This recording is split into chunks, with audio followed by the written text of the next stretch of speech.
Un tāpēc uzreiz ķeramies vērsim pie ragiem un aicinu jūsu uzmanību pievērst ekrānam, lai mēs tad esam uz viena viļņa, par ko būs šis webinārs un ko jūs varēsiet iegūt.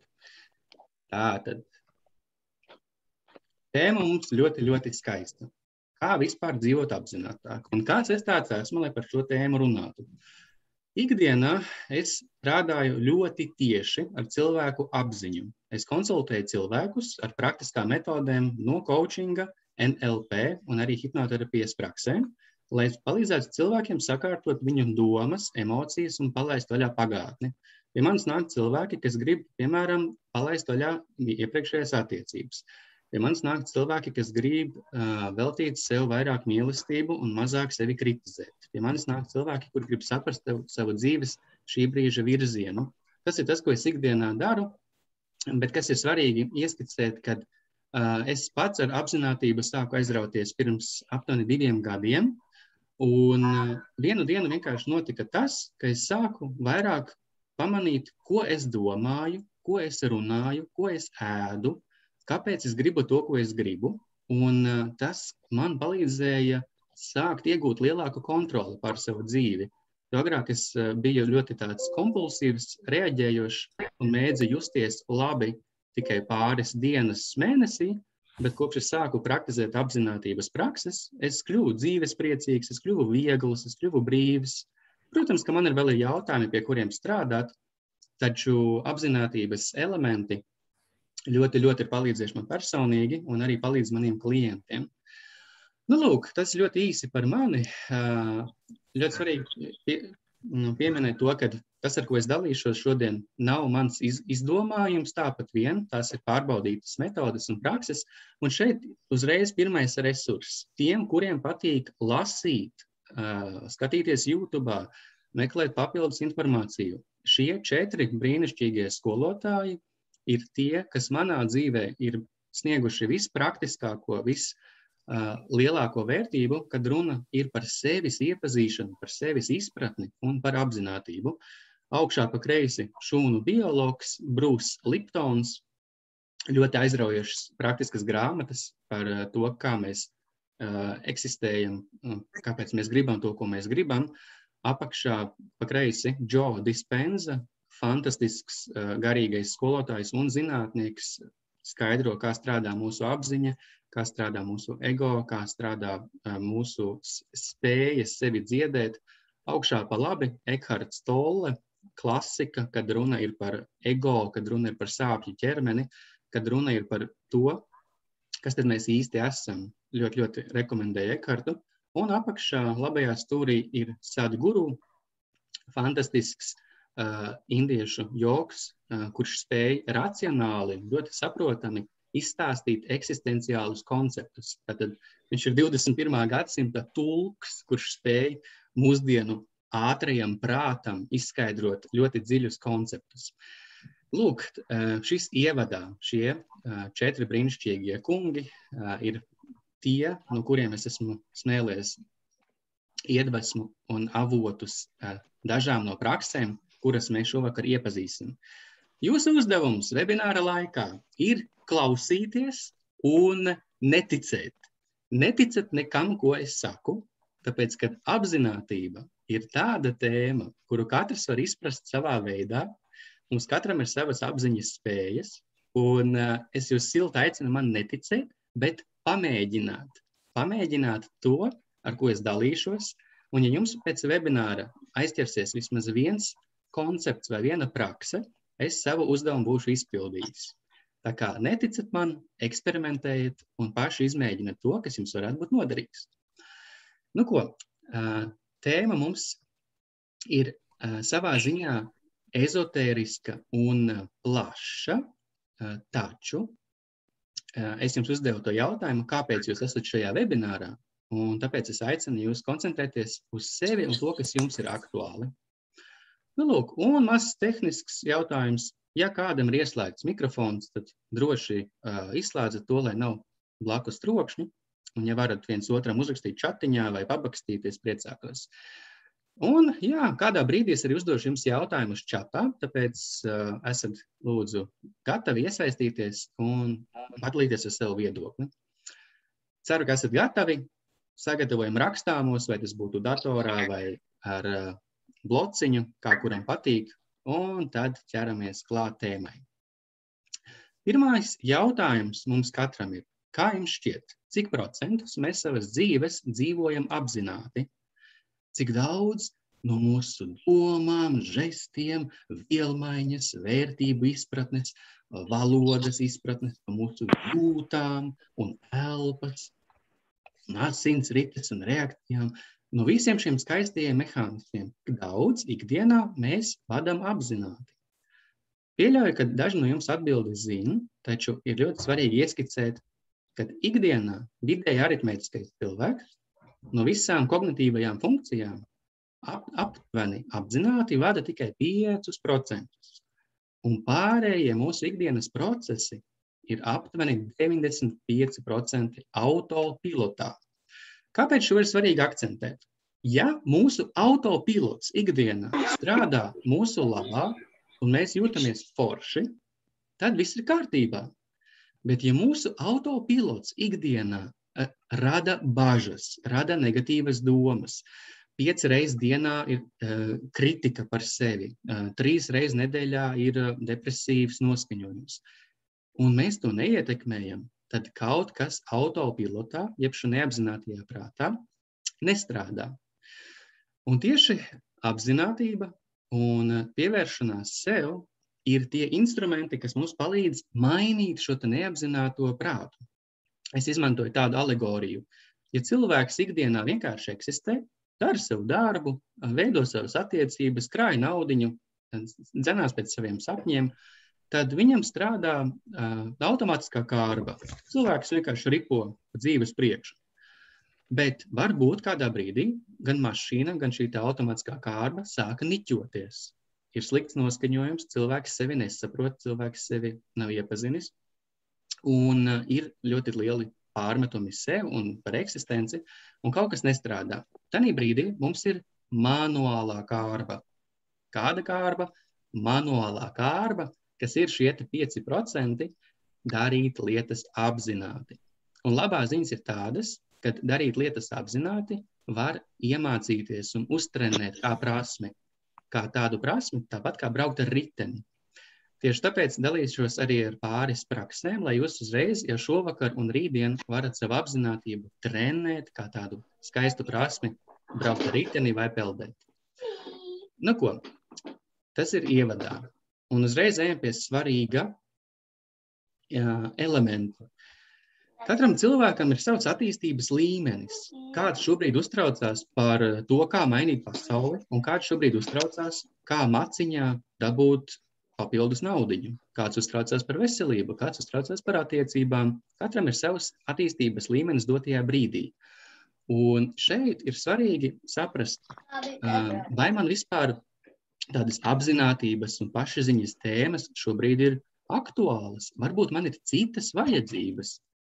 Lai tātad prakse rāda gan coachingā, gan psiholoģijā, kad katrs cilvēks dotajā brīdī ir gatavs strādāt ar to, ar ko viņš ir gatavs strādāt. Un tāpēc šeit jautājums jums katram. Kas ir manas šī brīža vajadzības? Un šeit palīdz tādi jautājumi. Jūs varat viņus pierakstīt, jūs varat uztaisīt ekrānu šāviņu un padomāt pēc webināra. Pirmais jautājums ir, kas man reāli šobrīd pietrūkst? Varbūt man pietrūkst miers, varbūt man pietrūkst skaidrība, varbūt man pietrūkst nauda, varbūt man pietrūkst atpūta, varbūt man pietrūkst iedvesma, varbūt man pietrūkst vitamīni.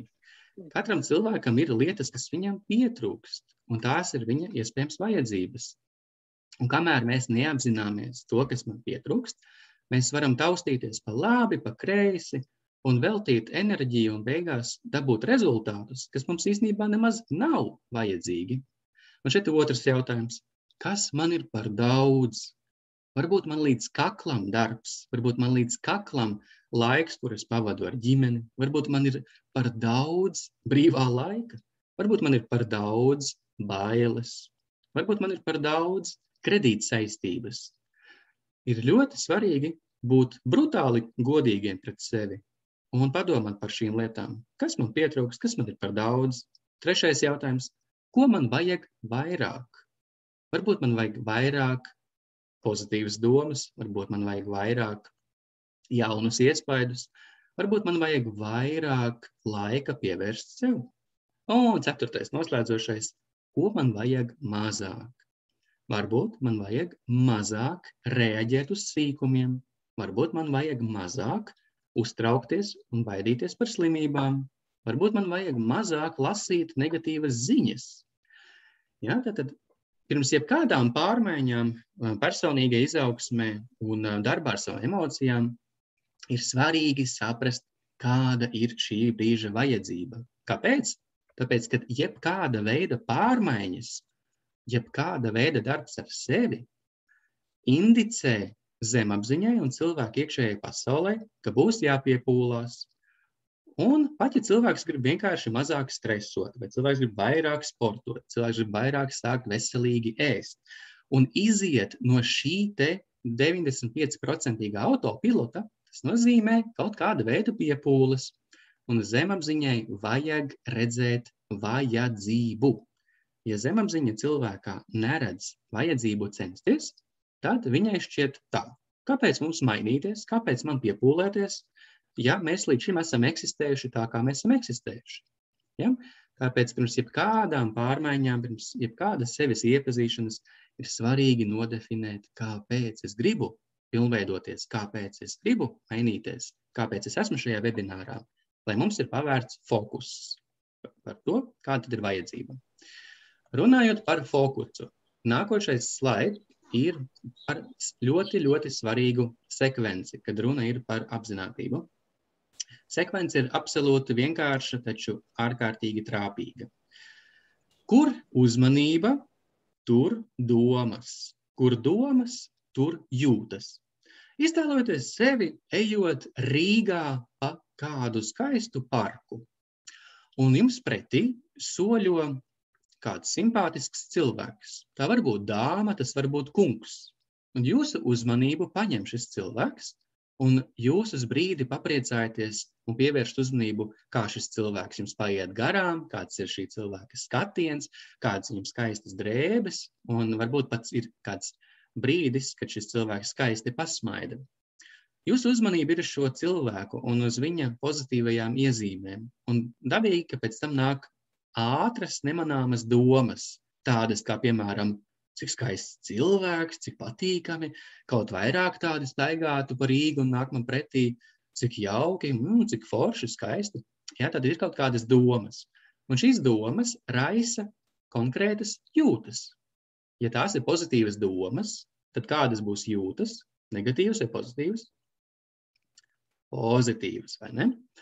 Un te pēkšņi šajā scenārijā, kad jūs ejat pa šo parku un vērojat šo cilvēku, jo viņš ir paņēmis jūsu uzmanību, notiek kaut kas negaidīts. Šis skaistais, simpātiskais cilvēks, dāma vai kungs, nav svarīgi.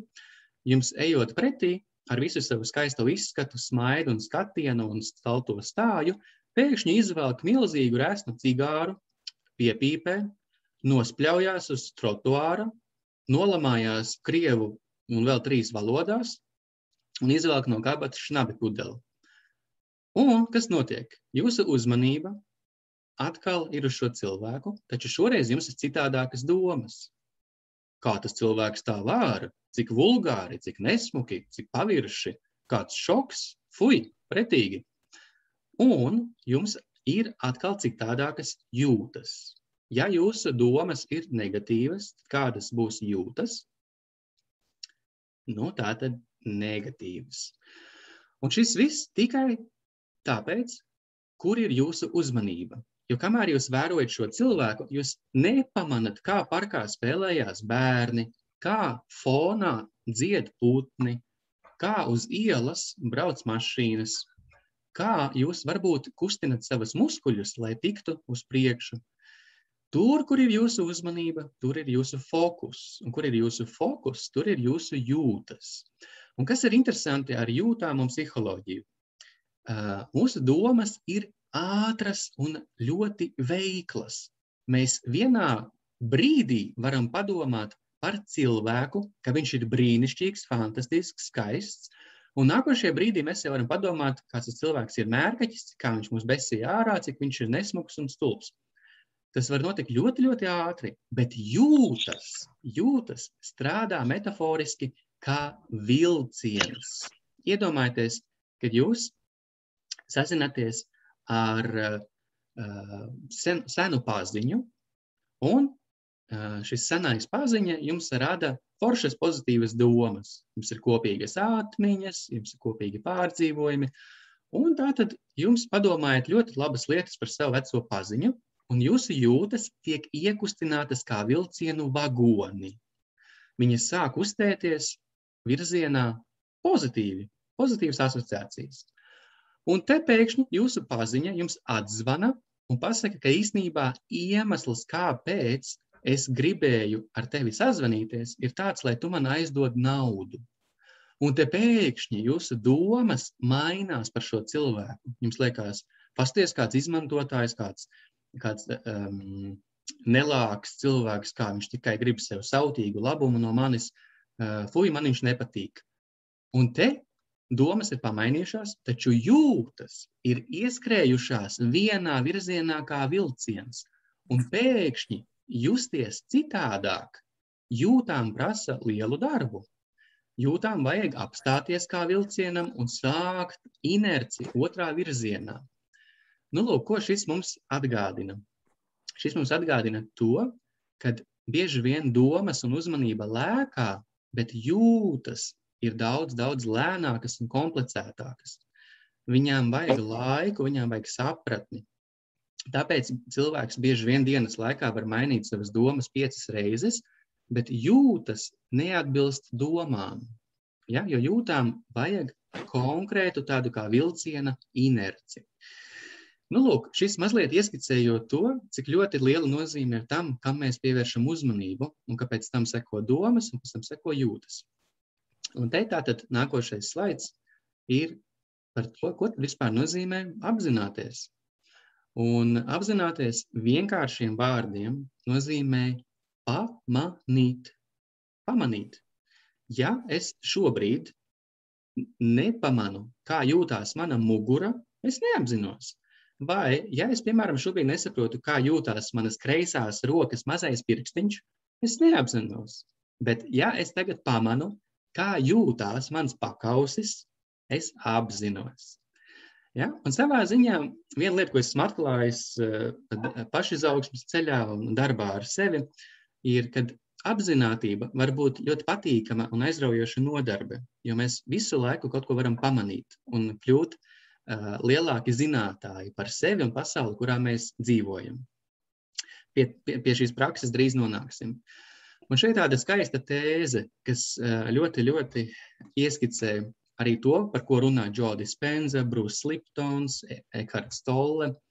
Un tā tēze ir sekojoša. Kur plūst tava uzmanība, tur plūst tava enerģija. Un kur plūst tava enerģija, tur arī rezultāts. Un tad jautājums ir tāds.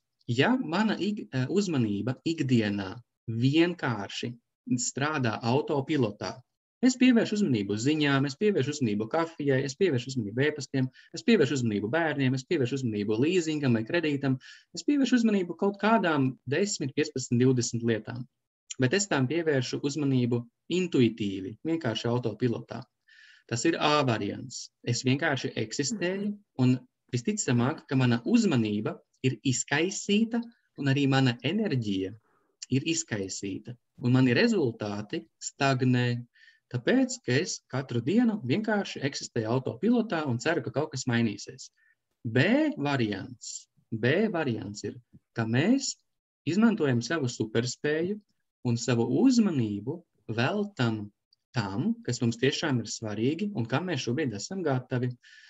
Un no coachinga viedokļa šeit ir tā, ka ja cilvēks vienlaicīgi uztraucās par mājas remontu, par attiecību kvalitāti, par, teiksim, naudas saistībām, par savu veselību un par hobijiem, vislielākās iespējas ir tādas, kad šīs cilvēkam svarīgās lietas, viņas īsti nekustās uz priekšu.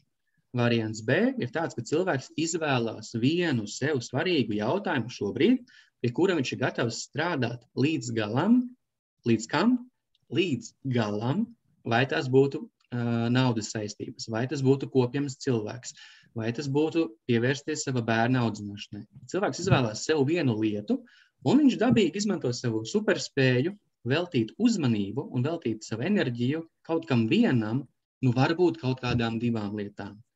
Supercilvēki var dažreiz 3 lietām vienlaicīgi veltīt uzmanību, un tādā veidā enerģija tiek deliģēta daudz produktīvāk. Paiet pusgads, un tiešām ir jau progress, jau ir rezultāts. Ja? Un tad šeit, lai tavu enerģiju labāk deliģētu un labāk sevi saprastu, ir daži jautājumi, kurus es aicinu apdomāt. Tādi jautājumi ļoti vienkārši, kā piemēram, ko es ikdienā ēdu? Kāpēc es ēdu? Vai es ēdu, lai man vienkārši vairs negribētos ēst, vai arī es ēdu, lai savam ķermenim uzdāvinātu fantastiskas vielas, ar kurām atjaunoties? Vai kas skan manās domās? Vai es vadu savas domas, vai manas domas ir izkaisītas kā melnas aitiņas un taisa tur traci katru dienu tā, kad es labāk ierokos telefonā, it īpaši vakarā, līdz es atlūstu, jo man nav jausmas, kā tās aitiņas ganīt. Vēl jautājums, kāds es esmu savā būtībā? Vai man būtu patīkami sēdēt restorānā un redzēt, kā es ienāku restorānā no malas? Vai es gribētu ar sevi pavadīt laiku? Vai es gribētu ar sevi pasēdēt pie tējas vai kafijas tases? Ja? Vai kāpēc es jūtos tā, kā es jūtos? Šie jautājumi, viņi ir dažādos līmeņos, un viņi ir tikai kā paraugs, tikai kā piemērs, ko nozīmē pamanīt un apzināties sevi. Un pēdējais jautājums, kāpēc es gribu to, ko es gribu? Jo bieži vien mēs īstenībā dzenamies pēc citiem svešiem sapņiem. Lūk, tātad šeit galvenā doma ir, kad apzināties nozīmē pamanīt. Un pamanīt var pilnīgi jebko, kas saistās ar jūsu eksistenci. Mazs piemērs no manas dzīves. Es pirms 2 gadiem sāku pamanīt to, kā es jūtos pēc ēdiena. Un man kā Reinim bija ļoti ierasts 3 reizes dienā ēst gaļu ar salātiem, un es uzskatīju, ka es citādāk nevaru paēst.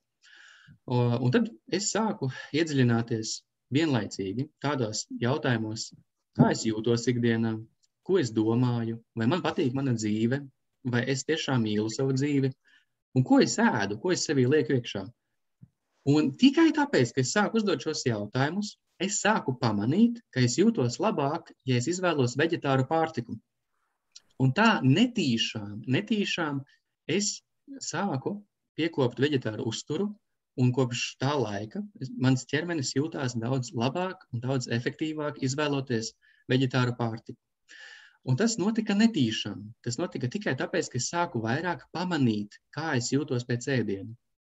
Lūk, un kas vēl nāk bonusā ar to, kad mēs attīstam spēju sevi apzināties, mums ir vieglāk pieņemt lēmumus. Tad, kad mēs esam labāk sevi iepazinuši, sevi labāk pamanījuši, mums ir daudz vieglāk pieņemt lēmumus. Aiziet no toksiskām attiecībām, saņemties un sakrāt naudu parādam, uzdrīkstēties nomainīt darbu un tikt galā ar bailēm par to, ko te par mani padomās citi. Ja, tad šī spēja sevi pamanīt un iepazīt, kas nāk ar apzinātību, rezultējās komfortablākā dzīvē. Un tad dažreiz cilvēki domā, kā es tagad sākšu baigi apzināties, ko es domāju, ko es ēdu, vai kāds esmu gultā, vai kāds esmu sportā. Nav jau uzreiz viss jākļūst superapzināts. Nē. Varbūt viena lietiņa tuvākajiem mēnesim sākt vērot, kā es uzsāku rītus. Un tāpēc kad cilvēks sāk pamanīt, kā viņš uzsāk rītus, var notikt šis bonusiņš, par ko es runāju, ka cilvēks intuitīvi sāk pieņemt labākas izvēles. Tāpēc šeit jautājums jums pašiem retorisks tāds, kas ir viena lieta, kuru jūs vairāk gribat sevī pamanīt? Kas ir viena lieta, kuru jūs vairāk sevī gribat izzināt un pamanīt? Manā gadījumā pirms 2 gadiem tas bija manas attiecības ar ēdienu. Pirms gadiem 5 man bija personīgi tāds izaicinājums visu laiku censties izlikties, būt gudrākam un stiprākam nekā es esmu. Un tad es pievēršu šim uzmanību, es sāku sevi apzināties, kāpēc es tā daru, kādās situācijās, ko man tas dod, ko man tas atņem. Un šis man pātrināja to procesu, kad es kļuvu daudz brīvāks un nesaistītāks. Respektīvi, doma tāda, ka, ja mēs sākam kaut kam pievērst uzmanību, tur plūst mūsu enerģija, un kur plūst mūsu enerģija, tur arī rezultāts. Ja cilvēks apzinās un skatās tikai uz slikto, uz to, kas trūkst, uz to, kādas iespējas vairs nav saistībā ar lockdowniem, saistībā ar pandēmiju, saistībā ar statistikām un negatīvām ziņām, tur cilvēks tātad rezultē vairāk to, kam viņš pievērš uzmanību. Bet ja cilvēks vairāk apzinās iespējas, apzinās labās lietas, apzinās to, kas strādā, apzinās to, kas var palīdzēt, tas attiecīgi raisa apziņu par to, kas ir labāks. Ok, ejam uz priekšu. Zelta jautājums apzinātībā no manas personīgās pieredzes ļoti vienkārši. Pirms jebkādas darbības, vai tas būtu iepirkties Rimčikā vai Maksimā, vai tas būtu atbildēt uz e-pastu, vai tas būtu uzsākot rītu, vai tas būtu domājot par nedēļas nogales pastaigu kopā ar bērniem. Zelta jautājums, kas jums var ietaupīt jūsu fokusu un palīdzēt rast labākas izvēles un uzlabot jūsu noskaņojumu par 100%, ir tāds, ko es gribu kā rezultātu. Piemēram, Annai atnāk e-pasts no priekšnieka. Un priekšnieks viņai raksta, ka kaut kas nav labi, vajag uzlabojumus, vajag atskaites, un Anna mazliet sabēdājās, un viņai ir 2 izvēles. Viņa var reaģēt neapzināti, vienkārši atlocīt piedurknes un rakstīt priekšniekam dusmīgu vai pazemīgu atbildi, vai arī Anna var paņemt mazu pauzi, kaut vai pusminūti vai minūti garu, un pajautāt sev zelta jautājumu. Tā, mīļā sirds, ko es gribu kā rezultātu saistībā ar šo priekšnieka e-pastu? Un viņa apzināti saprot, es gribu mieru. Un Anna atloka piedurknes, taču viņa savu e-pastu atbild izvēloties tādus vārdus un tādu teikumu struktūru, kas ir vairāk tendēta uz mierīgu rezultātu. Nu, vai, piemēram, tieši Robčiks. Robčikam ļoti patīk kašķēties ar cilvēkiem, viņam patīk izteikt savu viedokli un meklēt diskusiju. Un Robčikam atsūta darba kolēģis e-pastu. Un Robčikam nepatīk tas e-pasts. Viņš domā, paga, kā es tev tulītās parādīšu, kā man ir taisnība un kā tu kļūdies. Un Robčiks A variantā var vienkārši reaktīvi reaģēt uz šo e-pastu un iespējams sačakarēt attiecības ar savu kolēģi vai priekšnieku, vai arī Robčiks var apzināti pieņemt lēmumu, ka viņš kā rezultātu grib diskusiju. Un viņš uzraksta, klausies, sazvanamies, izrunāsim šo te, es gribu redzēt arī tavu viedokli, es gribu redzēt, kā tu to aizstāvi. Nu, vai kaut vai tik vienkārši jūs domājat par piektdienas vakaru, ko darīt, kā atpūsties? Neapzinātajā pasaulē virsroku ņems... Neapzinātajā pasaulē virsroku ņems jūsu ierastākais, labākais variants. Kādam tā ir vīna glāze, kādam tas ir seriāls, kādam tā ir telefona saruna ar draudzeni, kādam tas ir sports, kādam tā ir joga. Kamēr mēs neiejaucamies ar automātisko kārbu, jeb uz savu apzināto prātu, zemapziņa pati pieņems lēmumu, vadoties pēc pagātnes pieredzes. Bet jūs varat uzdot sev jautājumu, tā, mīļā sirds, Reine, ko es gribu kā rezultātu tieši šajā piekdienā? Un es saprotu, ka man ļoti kārojās iedvesmu. Un es tātad paturu prātā, ka es šajā piekdienā kā rezultātu gribu iedvesmu, un es apzināti izvēlos filmas, vai es apzināti izvēlos draugus, ar kuriem es sazinos, vai es apzināti izvēlos kādu aktivitāti, kas man asociējās ar iedvesmu. Nu, lūk, tā kā šis jautājums mums palīdz būt sava ceļa noteicējiem, nevis savu domu un paradumu upuriem. Jo vairāk mēs trenējam šo jautājumu, ko es gribu kā rezultātu šai sarunai, šim webināram, šai dienai, rītdienas darba sapulcei, jo lielāku atbildību mēs uzņemamies par savu dzīvi, jo lielākas iespējas mums ir dabūt to, ko mēs gribam. Kāpēc? Tāpēc, ka kur plūst uzmanība, tur plūst enerģija.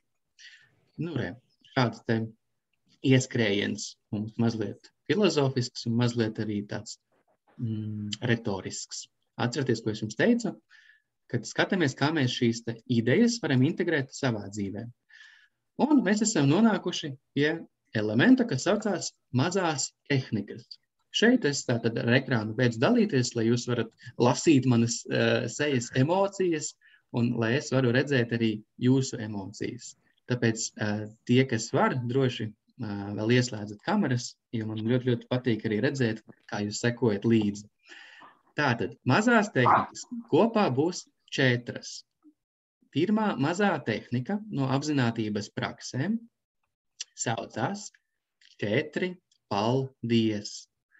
Šī mazā tehnika ir ar sekojošiem ieguvumiem. Trenējot 4 paldies, jūs varat būtiski ļoti ātrā laikā mainīt savu noskaņojumu par labu sev. Otrais ieguvums, jūs šādi ievērojot 4 paldies, trenējat apzinātības kompetenci. Jūs trenējat savu prasmi braukt ar apzinātības velosipēdu.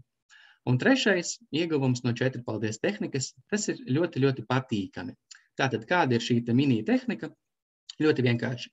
Dienas laikā, it īpaši no rīta vai it īpaši ejot gulēt, jāatrod 4 lietas, par kurām jūs jūtaties pateicīgi. Ļoti svarīgi, jūtaties pateicīgi, lai jūs ķermeniski izjūtat pateicības frekvenci. Ko tas nozīmē? Tas nozīmē, ka varbūt ejot gulēt tā vietā, lai skatītos YouTube vai lasītu TV netu vai šausminātos par cilvēku komentāriem Delfos, jūs varat trenēt apzinātu ieiešanu labākā frekvencē. Jo arī zinātniski ir izpētīts, ka cilvēkam izjūtot pateicību, mainās viņa smadzeņu frekvence. Viņa kļūst mierīgāka un ieiet beta un dažreiz pat delta frekvencēs. Un tātad cilvēks ir vakarā gultā vai no rīta gultā un telefona vietā pirms miega vienkārši cilvēks iedziļinās un pajautā, par ko es jūtos pateicīgs. Un cilvēks saprot, es jūtos pateicīgs par to, ka man ir silti, es jūtos pateicīgs par to, ka man ir mans cilvēks, es jūtos pateicīgs par to, ka es esmu dzīvs, es jūtos pateicīgs par to, ka man ir ko ēst, es jūtos pateicīgs par to, ka viss ir kārtībā. Un šādi te mēs parādam sev un savām domām, kurš ir noteicējs, kurš ir tātad noteicējs dienai. Un tātad šo praksi var darīt tik bieži, cik gribās, un uzreiz jāpadomā un arī jāsajūt, kā man tas liek justies. Ja mēs to darām vienkārši mehāniski, ķekša pēc, tad tas ļoti iespējams nestrādās. Ļoti svarīgi ir izjusti, akcentēt šīs 4 lietas, par kurām mēs esam pateicīgi. Beigās tas arī var būt 5 un 6 lietas. 4 ir vienkārši standartiņš, lai mēs iekustinātu to jūtu vilcienu, tās domas, kuras mums aicina justies labi. Nu, lūk, šī ir pirmā mini-tehnika. 4 paldies. Nākošā mini-tehnika no apzinātības saucās 1 minūtes pauzes. Redz, tas, kas lielākajai daļai cilvēku traucē veikt labākas izvēles, ir prāts, kurš ir atstāts pašplūsmā un konstanti bombardēts ar jaunu informāciju. Varbūt pazīsti cilvēku, kurš no rīta pamostās, viņš vēl nav sācis dienu, bet viņš atver Facebooku, viņš atver ziņas, viņš atver e-pastu un jau uztver jaunu informāciju. Pēc tam viņš aiziet uz virtuvi, ieslēdz tur kaut kādu YouTube planšetē vai uzslēdz radio, uztver ziņas, uztver mūziku. Tad atver datoru, sāk strādāt, atkal iepazīst e-pastus un dienas laikā nepavada principā pat minūti ar pievērtām acīm. Kāpēc šīs te pievērtās acis svarīgas? Jo konstanti mums, uztverot ārējās vides signālus, mēs mācāmies un apgūstam jaunu informāciju. Tā ir skaitā gaismu, krāsas un citādāk. Un zinātnieki ir izpētījuši, ka 40% no mūsu uztveres enerģijas, uztveres enerģija nozīmē smarža, garša, tausta, vibrācija, līdzsvars, 40% tiek veltīti vizuālajiem kanālam. Ja, tā kā mūsu actiņas ir vaļā, 40% no visas uztveres enerģijas tiek veltītas vizuālajiem kanālam. Nu, un kas tad notiek, ja cilvēks visu dienu sēž pie datora vai visu dienu staigā ar acīm vaļā? Viņš tātad nogurst un ir lielākie spēja, kad iet neresursu stāvoklī. Neresursu stāvoklī ir grūtāk pieņemt labus lēmumus. Un tātad šī te mazā apzinātības prakse ir pavisam vienkārši. Tad, kad jūs jūtaties noguruši, vai tad, kad jūs gribat uzdāvināt sev apzinātību, vienkārši piesēžat uz 1 minūti ar acīm ciet, ar nolūku atpūsties. Ideālā gadījumā, ja jūs izslēdzat radio vai ja jūs mazliet notušinat gaismu, bet realitātē jūs varat atrasties kaut vai darbā, aiziet uz toaletes podu pasēdēt, vai esot mājās, vienkārši pievērt acis un 1 minūti paņemt pauzi. Tas rezultējās ar numur 1 labāku atmiņu, numur 2 jūs labāk tanī brīdī pamanat un apzināties savas vajadzības. Varbūt jums jau sen slāpst, varbūt jums sen gribās iztaipīt plecus, varbūt jums īstenībā jau sen kurkst vēders un gribas ēst. Varbūt jums vienkārši ienāk prātā ģeniāla ideja, kad vajag piezvanīt kolēģim vai vajag piezvanīt mammai. Tad paņemot šo te pauzi uz 60 sekundēm, burtiski uz 1 minūti, jūs atpūtinat sevi, jūs apzināties savas vajadzības un jums uzlabojās arī atmiņa. Nu, lūk, šo var praktizēt vismaz 2-3 reizes dienā, tik, cik gribās un tad, kad gribās. Nu, lūk, un šis arī atgādina un māca par to, cik svarīgi ir paņemt pauzi. Jo te, ka mēs paņemam pauzi, mēs esam kā mušas uz sienas un redzam lietas tādas, kādas viņas ir, nevis caur mūsu filtriem. Nu, lūk, šī ir otrā mazā praksīte, 1 minūtes garās pauzes 3 reizes dienā. Nākošā mazā prakse ir ļoti vienkārša. Tā ir 30 sekundes pasmaidīt. Ļoti svarīgi šo darīt no rīta. Mans pasniedzējs ar 50 gadu pieredzi psihoterapijā Žans Bekijo izraksta šo paņēmienu cilvēkiem ar depresiju, un ne tikai, arī sportistiem un vienkārši arī uzņēmējiem. Un šis apzinātības princips ir ļoti vienkāršs. No rīta pamostoties, pirmā lieta, kuru darīt, ir 30 sekundes pasmaidīt. Vienkārši, tāpat vien, tas var būt mehāniski. Kādi ir ieguvumi? Numur 1. Tas ir patīkami. Cilvēks sev iedod impulsu justies labāk. To var pastiprināt ar tehniku 4 paldies. Numur 2 ieguvums no apzinātās smaidīšanas 30 sekundes no rīta vai vakarā vai dienas vidū ir tas, ka jūs trenējat apzinātību, ka jūs veicat funkciju ar savu izvēli. Jūs pasakat organismam, hei, es smaidīšu, un gribās smaidīt. Un numur 3 vairojās dzīves prieks.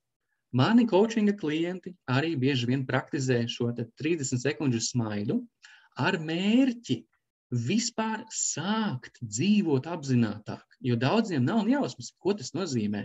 Citi saka, ka tas ir kruta, citi saka, ka to vajag. Daudzi saka, ka arī meditācija ir kruta. Bet redz, visam ir savs laiks un katram cilvēkam ir savs attīstības līmenis. Un šī vienkāršā prakse sāk no rītiem smaidīt 30 sekundes, var iedot to pieredzi, patīkamo pieredzi, ko nozīmē darīt lietas apzināti. Nu, lūk, tāda ir trešā minitehnika, 30 sekundes smaidīt no rīta. Man ir klienti, kas saka, ka viņi arī smaida dienas vidū un ka viņiem ļoti labi tas strādā, ka viņi tādā veidā arī sāk labāk izvēlēties un vadīt savas domas. Nākošā mazā tehnika, kas ir arī dziļi saistīta ar dzīves prieku un ar izkāpšanu no ierastā autopilota. Nākošā 4. minitehnika saucās pamanīt nepamanīto. Pamanīt nepamanīto. Un tā ir gaužām vienkārša. Tā nozīmē jūsu telpā, kur jūs šobrīd esat, pamanīt kaut ko, ko jūs iepriekš neesat pamanījuši. Vai arī tas var būt jūsu ķermenī. Lai būtu interesantāk, aicināšu jūs paveikt tagad eksperimentu. Paņemat lūdzu savu plaukstu un veltat šobrīd 30 sekundes, lai ieraudzītu savā plaukstā kādu niansi, ko jūs iepriekš nebijāt pamanījuši. Burtiski šobrīd paņemat savu plaukstu un atrodat mazu niansi, kaut ko, kas ir pamainījies jūsu vārdā, varbūt kaut kas ir kādā citādākā tonī. Pamanat un atrodat vienu lietu, ko jūs iepriekš nebijāt apzinājušies savā plaukstā.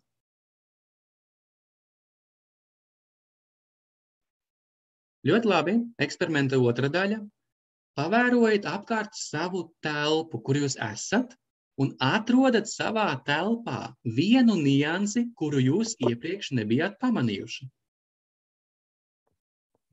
It īpaši interesanti, ja tā ir telpa, kur jūs atrodaties katru dienu, veltat šobrīd momentu, lai atrastu niansi, mazu detaļu, vai arī lielu, kuru jūs iepriekš nebijāt pamanījuši.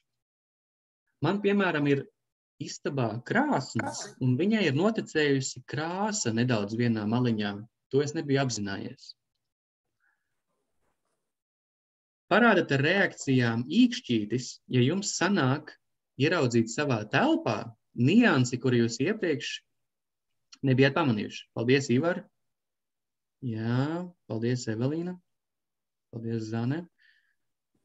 Paldies, Santa. Jā, paldies. Un tagad jautājums jums tāds. Vai jūs ļoti uztraucāties par Covidu un par lockdownu tagad, kad jūs skatījāties un meklējāt savā istabā niansi? Vai jūs ļoti uztraucāties par rītdienas darba pienākumiem? Vai jūs baigi kontrolējāt un domājāt, cik jūs esat labs vai pareizs cilvēks? Protams, ka nē. Un šī ir apzinātības viena no skaistajām lietām. Ja mēs vēršam savu uzmanību, vērojot un pamanot, tad mēs ļoti iegūstam klātesamības brīdi. Un tas klātesamības brīdis ir diezgan seksīgs un diezgan garšīgs. Kāpēc? Tāpēc, kad jūs esat vislaimīgākie, vai jūs ļoti intensīvi domājat par dzīves jēgu, vai jūs baigi domājat par valdības pareiziem lēmumiem, tad, kad jūs esat vispriecīgākie, vislaimīgākie, vai jūs baigi daudz domājat? Visticamāk, ka nē. Un šeit ir arī viens no tiem elementiem, kāpēc apzinātību varbūt ir vērts trenēt. Jo mēs tādā veidā varam nokļūt tajā foršajā, seksīgajā, garšīgajā stāvoklī, kas nozīmē būt šeit un tagad.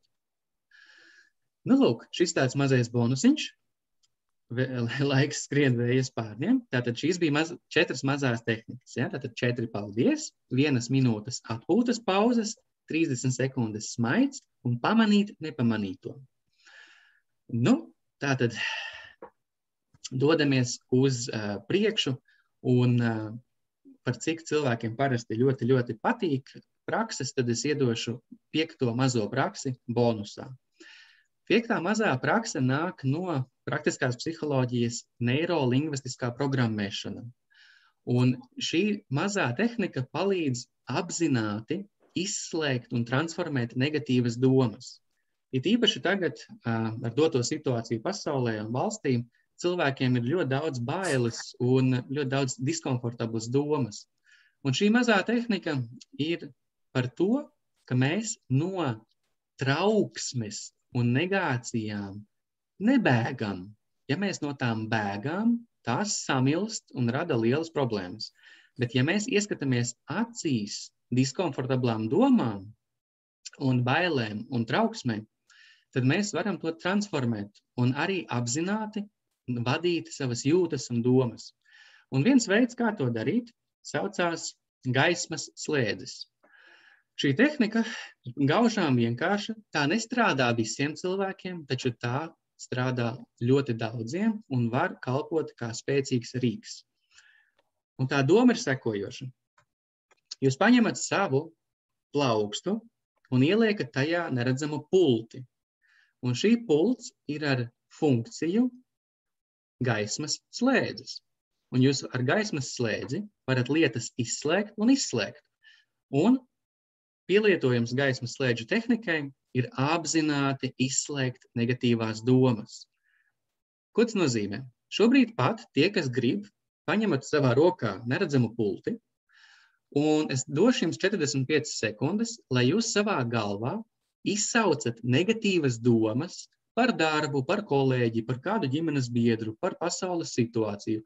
Jebkādas negatīvas domas izsaucat, un tad nospiežat gaismas slēdzi un skatāties, kā jūs prāts izslēdz šo negatīvo domu. Ja negatīvā doma atkal parādās, izslēdz atkal. Pamēģiniet un paeksperimentēt, kā strādā jūsu gaismas slēdzis ar negatīvām domām. Šobrīd ir 45 sekundes, izmēģinām.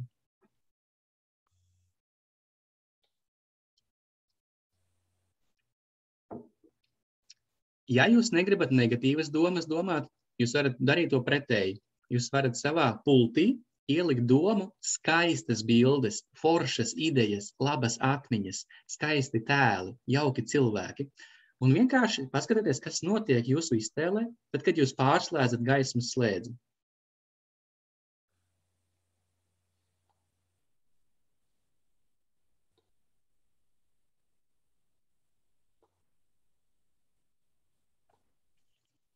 Ļoti labi. Ierakstat lūdzu čatā, ko jūs novērojat, izmantojot gaismas slēdžu tehniku.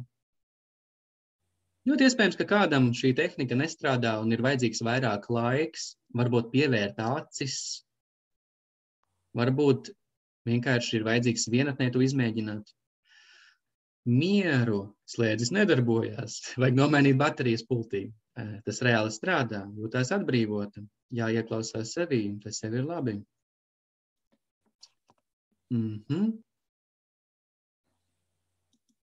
Ļoti labi. Atgriezies klātienē tur, kur tu esi. Man nesanāca, neko nejūtu, tas nekas gunam. Klikšķis, pauze domām. Jā, jūs varat šo te gaismas slēdžu tehniku bagātināt arī ar audiālu elementu. Plaukstas elements ir kinestētisks, tas māca zemapziņai un atgādina, kad mēs traucējošās domas izslēdzam, vai arī pozitīvās domas pārslēdzam uz nākošo. Un otrs, jā. Un paldies, Anete. Jā, un otrs, tādā veidā mēs varam apzināti strādāt ar savām domām. Kāpēc? Atceraties, jo domas rada jūtas. Un ja jūsu prātā dominē labas domas, uz risinājumiem vērstas domas, tad jūsu vilciens kustās uz pozitīvajā virzienā. Bet ja jūsu domas lēkā no vienas pie otras, no negatīvas pie pozitīvas, tad varbūt ir īstais laiks sākt savas domas vadīt un nevis no tā mukt un izvairīties, bet tās samīļot un iepazīt. Ok, šīs bija bonusiņā 5. tehnika, saucās gaismas slēdzis, nāk no NLP. Atcerieties, kad ja jums nestrādā un nepatīk mazās tehnikas, tad iespējams nav jēga uztraukties un domāt par lielajām tehnikām. Tāpēc, ka mums gan garīgajā izaugsmē, gan arī pašizaugsmes pasaulē tehnikas ir čupām, un viņas iet intensitātē. Nu, teiksim, ja gaismas slēdzis pēc savas grūtības ir 20, tad ir tehnikas, kas ir grūtas un nopietnas uz 1000%, uz 2000%. Bet tas nav svarīgi. Svarīgi ir tas, ja jums no šī webināra kaut vai viena tehnika liekas interesanta. Ok, Tātad, pēdējās minūtes un pēdējie 2 slaidi. Atkal aicināšu pievērst jūsu uzmanību ekrānam.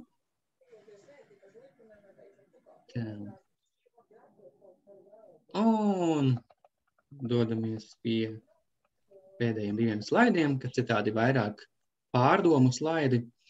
Un tas saucās identitātes paradoks. Vai nav tā, kad lielākā daļa no mums grib justies brīvi, viegli un laimīgi? Taču neskapēc cilvēki bieži vien jūtās pretēji. Viņi jūtās bailīgi, noguruši, stresaini un dažreiz pat agresīvi. Kāpēc tas tā ir? Par to, piemēram, Ekharts Tolle un arī Sadhguru saka tā, ka mēs dzīvojam paradoksā. Mēs gribam būt brīvi, bet mēs gribam arī nosargāt to, kas mums svarīgs. Un šeit tā tad ir vecā skaistā tēma par identitātēm. Jo vairāk cilvēks ar kaut ko identificējās, es esmu latvietis, es esmu vīrietis, es esmu patriots, es esmu uzņēmējs, es esmu dēls, es esmu mīļotais, es esmu veiksmīgs tāds un šitāds, jo vairāk mums ir identitātes, jo vairāk mēs dzīvojam paradoksā. Tas paradoks ir tāds. Iztēloties cilvēku, kurš atrodas labirintā, pašā centrā, un katra identitāte ir siena šim cilvēkam apkārt. Un tas cilvēks, viņš pakāpjās uz pirkstgaliem un kaut kur skatās tālumā un cer saņemt brīvību, vieglumu un laimi, bet neskapēc viņam ir priekšā daudz sienas, un šīs sienas ir identitātes. Un šīs identitātes ir arī idejas par pasauli, kas ir pareizi, kas ir nepareizi. Un jo vairāk cilvēks sargā savas identitātes un to, kas ir viņa prāt pareizi un nepareizi, jo vairāk viņš atdod enerģiju, lai reaģētu. Viņam pasaka, visi vīrieši, piemēram, ir āži un latvieši ir sliņķi. Un ko dara cilvēks, kurš spēcīgi identificējās? Viņš reaģē, viņš aizsargā savas identitātes, iet kauties, iet rakstīt dusmīgus komentārus un tā tālāk. Tāpēc tas paradoks ir tāds, ja cilvēks grib būt laimīgs un mierīgs, bet viņš visu laiku velta uzmanību, lai aizstāvētu savu viedokli par pandēmiju, par covidu, par lockdowniem, par politiku, par naudu, par biznesu, par seksuālām orientācijām.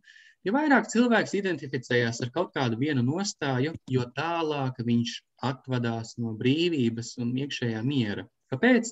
Tāpēc, ka visa uzmanība tiek veltīta, lai sargātu savas ideoloģijas. Nu, lūk, un to papildina polaritātes princips. Cilvēki ārkārtīgi nogurst un dzīvo pelēkumā un dzīves prieka trūkumā, tāpēc, kad mēs ieliekam visu 2 kastītēs.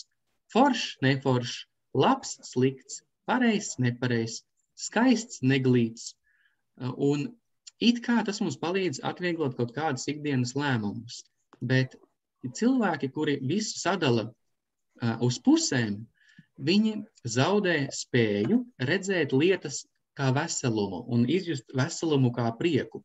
Par šo runā Sadhguru savā grāmatā Iekšējā inženierija. Un piemērs pavisam vienkāršs. Ja jums noliktu pretī vardis, 2 vardes. Viena varde ir vesela, dzīva un priecīga laika apkārt. Un otra varde ir sadalīta uz pusēm ar skalpeli un viņai krīt ārā kiškas. Kura varde jums liekas foršāka?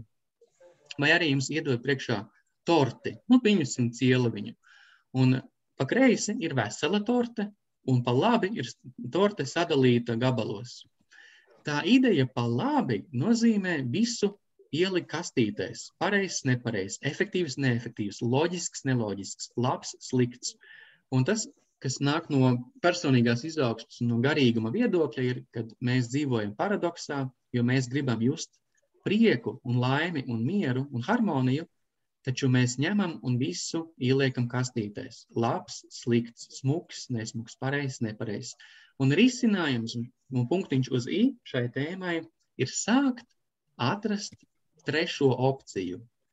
Nevis labs un slikts, bet interesanti. Nevis, piemēram, balts vai melns, bet pateikt krāsains. Nevis pateikt, piemēram, stulbs vai gudrs, bet pateikt unikāls. Meklēt tātad vairāk kā tikai 2 izejas. Pareizi un nepareizi, tā ir polaritāte. Un tas izaicinājums, un tas, kas palīdz cilvēkiem izjust lielāku dzīvesprieku un lielāku no jēgas sajūtu ir tātad sākt pasauli un apkārt notiekošo uztvert kopumā, veselumā, nevis tikai labs un slikts. Nu, lūk, šāds te pēdējais elements pārdomām. Nu, lūk, un esam jau vējas pārniem nonākuši pie webināra beigām, un mans uzdevums ir iziet cauri ar jums visam gaismas ātrumā. Kāpēc? Tāpēc, kad atkārtošana zināšana māte, un tātad ar ko mēs sākām?